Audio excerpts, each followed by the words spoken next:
Começar falando de Libertadores com o Milton Leite, o Wagner Villaron, o André Hernan também está por lá, sobre a derrota do Corinthians.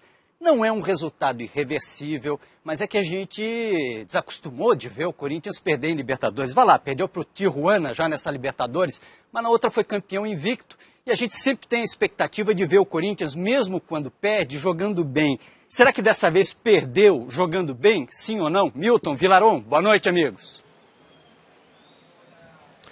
Olá, Lino, um grande abraço para todo mundo aí ligado no Sport TV News. Acho que o Corinthians, né, Villaron, deu uma controlada no jogo até o momento em que tomou o gol, né? A partir do momento em que toma o gol, a apresentação do Corinthians foi uma tragédia, né? Quer dizer, foi uma sequência de erro de passe, de bola sendo jogada para a lateral, de bola sendo entregue de graça para a equipe do Boca Juniors, tirando a bola na trave do Guerreiro, que depois o Paulinho isolou, que foi o único bom lance do time no segundo tempo. O time, a partir do gol, realmente se desarticulou completamente, né, Vila? Completamente. Boa noite a você. Lino, amigos do News, um grande abraço. Respondendo diretamente a sua pergunta, Lino, perdeu e jogou mal.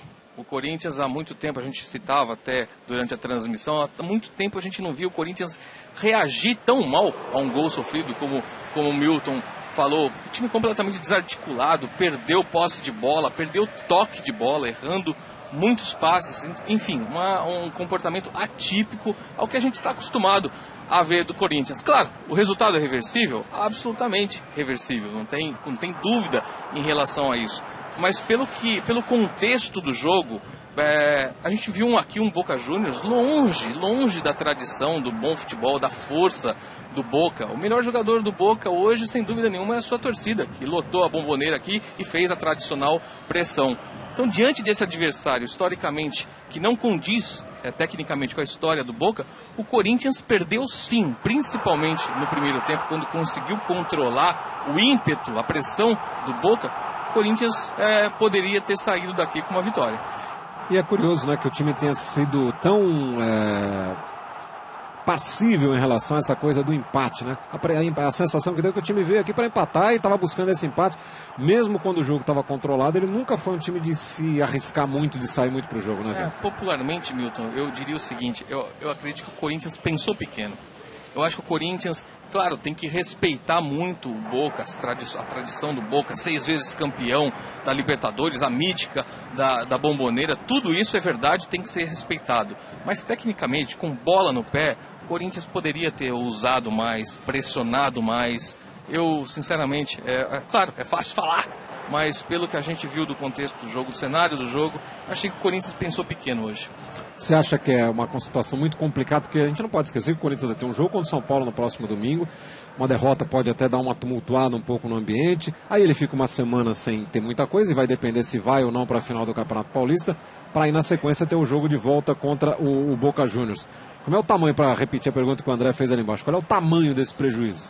O tamanho é grande, só que se a gente analisar o histórico recente, e o que eu chamo de histórico recente é o ano passado, quando você pega 2 derrotas marcantes do Corinthians, que foi no Paulista contra a Ponte Preta, e no jogo anterior ao embarque para o Mundial, quando o Corinthians perdeu para o São Paulo, um clássico, exatamente contra o São Paulo que vai ter agora, o Corinthians reagiu bem a essas derrotas. O Corinthians se reestruturou, acendeu.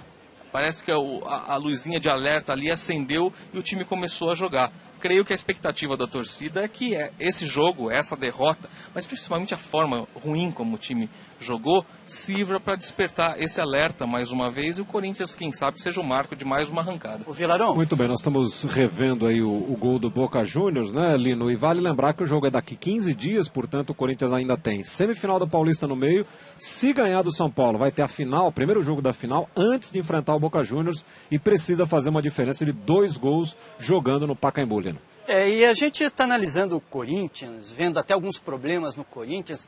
Vamos falar a verdade, esse Boca aí não é nenhum Bocão não, né? O Boca está muito diferente do Boca que a gente está acostumado a ver, do poderio que normalmente tem um Boca. Não é um Boca com essa força toda, a gente já restabelece contato com o Milton e com o Villaron. Tá tudo ok?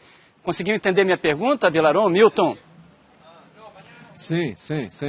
Sim, eu diria para você que não é um Boca, é um meia Boca, né? Porque é um Boca muito frágil tecnicamente, né? Não condiz, não é um time que condiz com a história do Boca. Até por isso que a gente bate tanto nessa tecla. Poxa, mas o jogo foi na Bomboneira, foi na casa do Boca.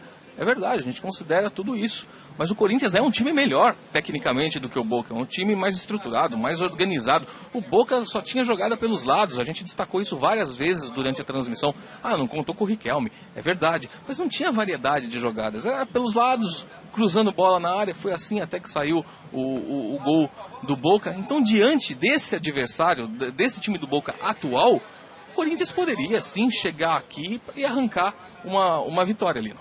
É até um ponto de vista positivo, porque tinha um tempo em que ir para a Bombonera e perder de 1-0 para o Boca era um resultadaço. Dava um monte de esperança para o jogo da volta. E a gente está lamentando que o Corinthians tenha perdido essa partida. Pode ser um bom indicativo para o jogo da volta.